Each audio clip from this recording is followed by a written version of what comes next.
একজন নারী যিনি একবার মৃত্যুকে হারিয়ে ফিরেছিলেন জীবনে, কিন্তু প্রশ্ন হলো, জীবন কি তাকে সত্যি দ্বিতীয় সুযোগ দিয়েছিল, নাকি সেই বেঁচে যাওয়াই ছিল আরো বড় এক ট্র্যাজেডির শুরু। আরেকজন মা যিনি মৃত্যুর মুখে দাঁড়িয়েও নিজের সন্তানের জীবনকে বেছে নিলেন, নিজে ডুবে গেলেন অন্ধকারে কিন্তু সন্তানকে ঠেলে দিলেন আলোয়। আরেকটি তরুণ দম্পতি যাদের ভালোবাসার গল্প শুরুই হয়েছিল, শেষটা হলো নদীর গভীরে।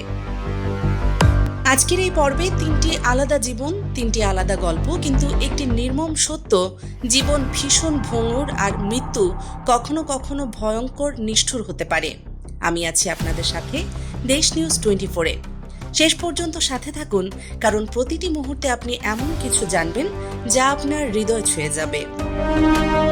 2013 সাল, সাভারের রানা প্লাজা ধস বাংলাদেশের ইতিহাসের সবচেয়ে ভয়াবহ দুর্ঘটনার একটি। মুহূর্তের মধ্যে ধ্বংসস্তূপের নিচে চাপা পড়েছিল হাজারো মানুষ, হাজারো স্বপ্ন। সেই ধ্বংসস্তূপের নিচে টানা 3 দিন আটকে ছিলেন দিনাজপুরের পার্বতীপুরের এক সাধারণ গৃহবধূ নাসিমা বেগম। চারদিকে অন্ধকার, শ্বাস নিতে কষ্ট, চারপাশে শুধু মৃত্যুর গন্ধ। তবুও তিনি হাল ছাড়েননি। অলৌকিকভাবে তিনি বেঁচে ফিরেছিলেন। পুরো দেশ তাকে দেখেছিল এক জীবন্ত আশ্চর্য হিসেবে। মানুষ ভেবেছিল এইবার হয়তো তার জীবনে সুখ আসবে, নতুন করে জীবন শুরু করবেন তিনি। কিন্তু ভাগ্য যেন তার জন্য অন্য কিছুই লিখে রেখেছিল।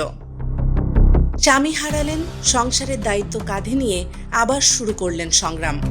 জীবিকার তাগিদে আবার ঢাকায় এলেন কাজের খোঁজে। 1 মাস ধরে ঘুরলেন, কিন্তু কোথাও কাজ মিলল না। হতাশা, কষ্ট, অনিশ্চয়তা সবকিছুর মাঝেও তিনি লড়াই চালিয়ে গেলেন।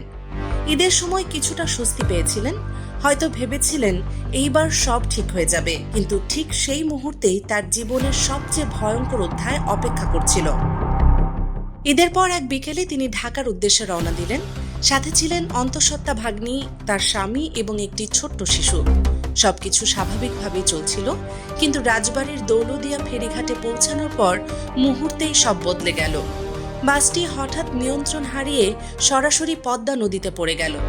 এক মুহূর্তে চারদিকে শুধু পানি, চিৎকার, আতঙ্ক আর অন্ধকার। মানুষ ছটফট করছে, বাঁচার চেষ্টা করছে, কিন্তু কেউ জানে না কোন দিকে যাবে। ঠিক এই ভয়াবহ পরিস্থিতির মধ্যেই ছিলেন নাসিমা এবং তার পরিবার। উদ্ধারকারীরা একজনকে জীবিত উদ্ধার করতে পারলেও নাসিমা আর ফিরলেন না। দীর্ঘ 6 ঘন্টা পর পানির উপর ভেসে উঠল তার নিথর দেহ। যে নারী একদিন মৃত্যুকে হারিয়ে ফিরে এসেছিল, আজ সেই মৃত্যু তাকে চিরতরে নিজের করে নিল। কিন্তু ট্র্যাজেডি এখানেই থামেনি। লাশ নিয়ে ফেরার পথেও ঘটে আরেকটি দুর্ঘটনা। যেন ভাগ্য তাকে বারবার আঘাত করতেই বদ্ধপরিকর ছিল। শেষমেশ এক কবরস্থানে পাশাপাশি শুয়ে পড়লেন তারা। একটি জীবনের সংগ্রাম শেষ হলো নিঃশব্দে। একই দুর্ঘটনার আরেকটি দৃশ্য, আরেকটি গল্প যা শুনলে বুক কেঁপে উঠবে। বাসটি যখন পানিতে ডুবছিল, চারদিকে আতঙ্ক ছড়িয়ে পড়েছিল। সেই সময় একজন মা তার ছোট্ট সন্তানকে বুকে জড়িয়ে ধরেছিলেন। শিশুটি ভয়ে কাঁপছিল, মায়ের দিকে তাকিয়েছিল অসহায় চোখে। মা বুঝলেন সময় খুব কম। বাঁচার একমাত্র পথ ছিল জানালা। তিনি খালি হাতে কাঁচ ভাঙতে শুরু করলেন, বারবার আঘাত করলেন, হাত কেটে রক্ত ঝরছিল, ব্যথায় শরীর কাঁপছিল, তবুও তিনি থামলেন না।